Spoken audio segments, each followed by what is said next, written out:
"You won't be staying here anyway," Ethan said, his voice clipped, almost rehearsed. I stood there, staring into the wardrobe. Bare. No sweaters, no slacks, not even the coat I'd worn every winter since Harold passed. Just empty hangers swinging like wind chimes in a silent room. My hands trembled, but I didn't let them see. The room was different, painted over in pale gray. The curtains replaced. The quilt I'd sewn by hand was gone. My reading lamp, my framed photo of Ethan in second grade, gone. I turned slowly, trying to hide the shakiness in my knees. "Where are my things?" Brittany leaned against the doorframe, holding a cup of tea she didn't offer. "We packed up most of it while you were gone. Figured you'd want a fresh start. The rest's in the garage." "In the garage?" She shrugged. "It's all labeled. We had to make room." Ethan sat on the edge of the bed I'd slept in for the last 15 years, his gaze fixed on his phone. "We thought a care facility might be easier for you," he said. "You know, with full-time help, activities, people your age." I didn't answer. Couldn't. I'd only been gone 2 weeks, a fall and a short stay at the rehab wing. I'd taken the taxi home myself because Ethan said he was tied up with meetings. I thought I was coming home. I lowered myself onto the edge of a chair, careful of the ache in my side. The room felt colder than it should. Or maybe I did. Ethan stood, brushing invisible lint from his sleeve. "We can talk more after dinner. Brittany's making her risotto." Risotto? That's what they were worried about. Dinner, presentation, not the fact that they'd cleared out my life like last season's decor. They left the room. I stayed. And when the house grew quiet, I pulled myself up and made my way toward the garage, slowly, carefully, my cane tapping across the hardwood. I needed to see what they'd done with the rest of me. I used to wake before sunrise, even after retirement. The house would be quiet, still holding its breath before the noise of the day. I'd wrap myself in that old maroon shawl, fraying at the edges but soft as memory, and make a cup of coffee, just the way Harold liked it. Strong, a little sweet. Outside the kitchen window, the bird feeder would sway slightly, as if the wrens and finches knew I was coming. I'd tap the glass and whisper, "Morning," like they were old friends. Some mornings I'd sit on the back porch, knees wrapped in a blanket, and just listen. The trees always spoke kinder than most people. After Harold passed, I found quiet comfort in routine. It gave the grief somewhere to go. Ethan was just 15 when his father collapsed in our driveway. I still remember the scream, mine, ripping through the neighbor's yard as the ambulance lights stained the front steps red. We got through it. Or I got us through it. I took the weekend job at the bakery, kept the school position during the week. I packed Ethan's lunches with little sticky notes. "You've got this. Proud of you. Finish strong." He never mentioned them, but he never threw them away either. This house, every inch of it, held those years. The kitchen tiles we installed together when we couldn't afford a contractor. The pencil marks on the hallway wall still faintly showing how fast Ethan grew. It wasn't just a house. It was proof that I'd survived. The fall happened just outside the pantry. One misstep, one slick sock on wood. I reached for the counter, missed, and the floor rushed up like it had been waiting. The pain was sharp, but the fear was sharper.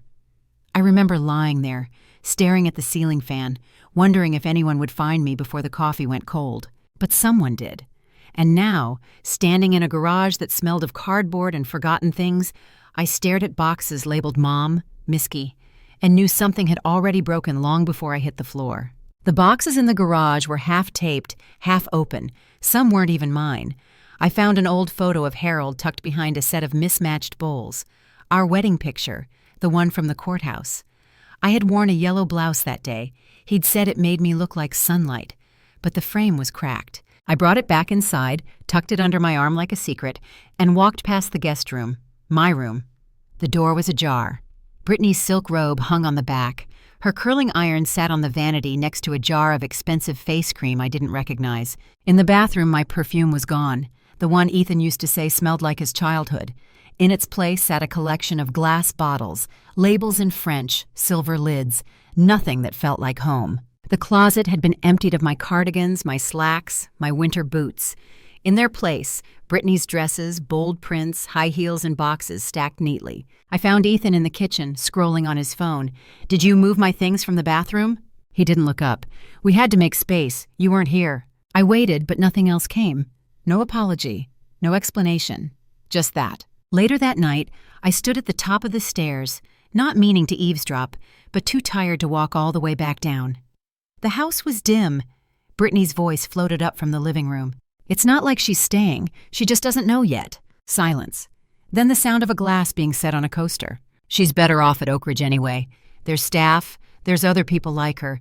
This house isn't built for, well, you know." I turned back towards the hallway. My knees ached. My throat burned. They were speaking about me like I wasn't already part of the past. I stepped into my room and sat quietly on the edge of the bed. I didn't cry, but I did reach for the photo of Harold, set it gently beside the lamp, and started folding the one sweater I had left. When you spend most of your life giving, it's hard to notice when people stop saying thank you. I used to think that was love, quiet, unquestioned, endless. When Ethan got accepted into college, I sold my car the next week.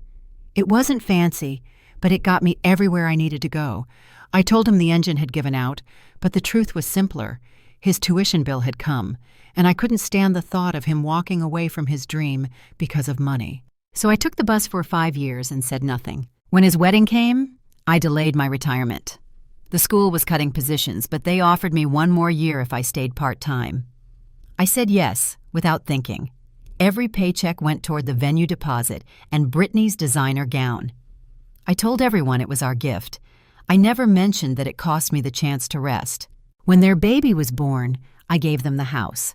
Not all of it, just the deed, under one condition, that I could live there always.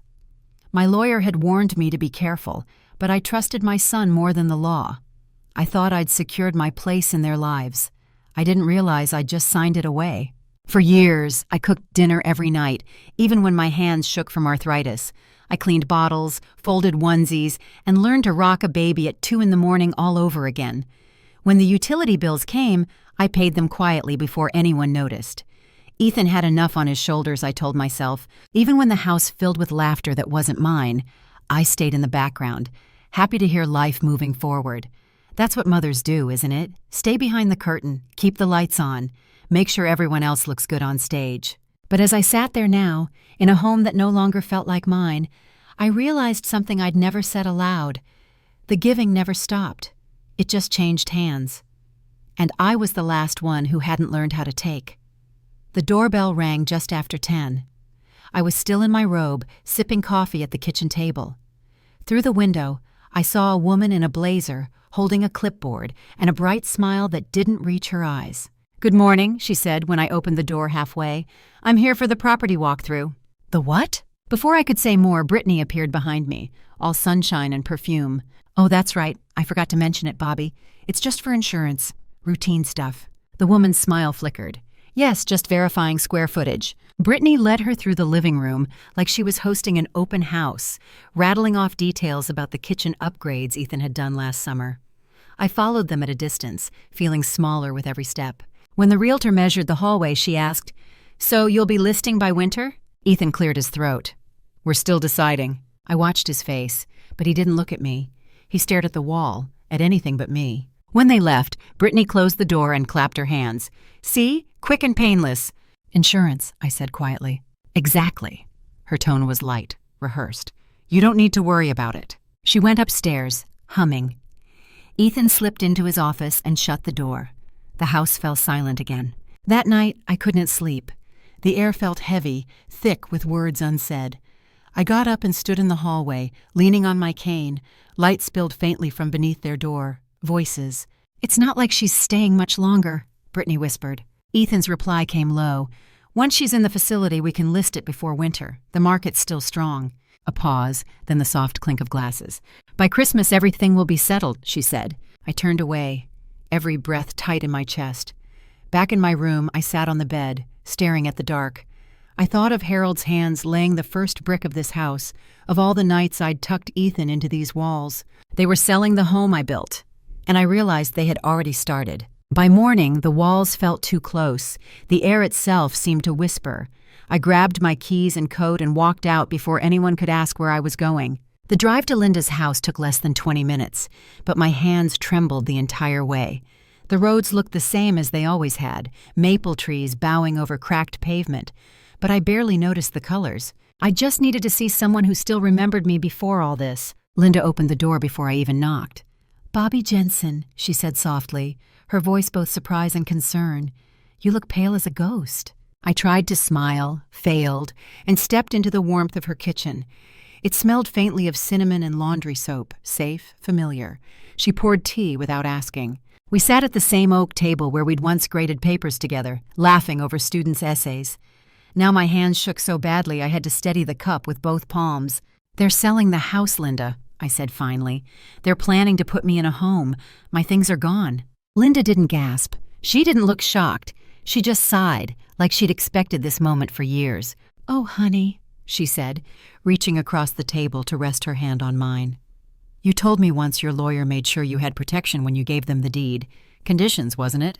I blinked. "The papers, the clause." Her eyes met mine, sharp as ever. "Find them." The words settled somewhere deep, steadier than comfort. I stayed another hour, long enough for her to make sandwiches I couldn't finish. When I left, she walked me to the door and hugged me tight. "You're not as powerless as you feel," she whispered. The drive home was quieter. My pulse still raced, but for the first time in weeks, my mind was clear. When I turned into the driveway, Ethan's car was gone. The house stood still, watching me. I went inside, locked the door behind me, and headed straight for the hall closet, where the lockbox waited. The lockbox was heavier than I remembered. Dust clung to its corners, the metal cool beneath my fingers. I hadn't opened it since Harold's funeral. Back then, it held our life: birth certificates, insurance papers, a few savings bonds we never cashed. Now it felt like it might hold something more. My hands shook as I turned the key. The hinges creaked, and a faint scent of old paper rose up, sharp and familiar. Inside, under a stack of brittle envelopes and yellowing documents, was the folder I'd almost forgotten. Property transfer, Jensen residence. I pulled it out slowly, afraid of what I might find, or not find. The papers were crisp despite the years, sealed in plastic sleeves. And there it was near the back, the notarized addendum. My signature, Ethan's, and the lawyer's embossed seal pressed into the corner. Clause 9B. I traced it with my finger as I read aloud. In the event that the grantor, Bobby Jensen, is removed, pressured to vacate, or otherwise displaced from the property, ownership shall automatically revert to the grantor effective upon written notice of breach. Harold's voice echoed faintly in memory. "Always protect your name, Bobby. Paper remembers when people forget." I folded the document neatly and placed it on the kitchen table. My heart was pounding, but the fear was gone. Only clarity remained. The phone sat beside me. I hadn't called my lawyer, Martin Cole, in over a decade, but I still had his number written inside my old address book. When he answered, his voice was the same, steady, precise. "Bobby, my goodness, it's been a long time." "It has," I said. "I need to activate a clause, the one on the Jensen deed. It's time." A pause. Papers rustled faintly through the receiver. "You still have the original copy?" he asked. "I do." His voice softened. "Then I'll take care of the rest." When I hung up, the house felt lighter, almost listening. For the first time in months, I exhaled without shaking. I folded the addendum back into its sleeve and waited for morning to come. The envelope was on the table when Ethan came down for coffee. I had placed it where I knew he'd see it first, beside the sugar jar, folded neatly, sealed in crisp white. He paused when he saw it. "What's this?" he asked, already opening it. I didn't answer. I was sitting in my chair by the window, watching the sparrows peck at the feeder. He read in silence. The words didn't need explanation. "Notice of title reversion. Due to breach of occupancy agreement, effective immediately." I didn't look at him. Not when his voice faltered. Not when he muttered my name like he didn't know it. "Mom, what is this? What is this?" I sipped my tea. "It's exactly what it says." He stood there holding the paper like it had burned him. "You can't be serious. We had an agreement. I'm enforcing it." He looked around the kitchen like the walls might step in to defend him. "This is our home now. Brittany and I, this is our life, and you were about to sell it behind my back." His mouth opened, then shut. I stood slowly, walked to the hallway, and opened the front door. "You have 10 days. After that, you're trespassing." Brittany was the first to lose control. "This is insane!" she shouted, her voice cracking as she slammed a drawer shut. "You don't get to do this, Bobby. You gave us this house." Ethan stood in the middle of the room, pale, arms half raised like he wanted to fix something but didn't know where to begin. "Mom," he said quieter, "please, let's talk about this. Just slow down." I didn't raise my voice. I didn't flinch. "You have 10 days to move out. If you're gone by then, I won't involve anyone else. Brittany's eyes widened. You mean the police? You'd have your own son arrested? I mean, I won't file for damages. She laughed bitterly, her hands flying to her hips. Unbelievable. Ethan stepped closer. Why now? Why are you doing this? I looked at him for a long moment, not at the man he was pretending to be, but at the boy I'd once held during thunderstorms. No more questions, I said. You broke the agreement. That's all anyone needs to know. I turned and walked to the front door, unlocking it without a word.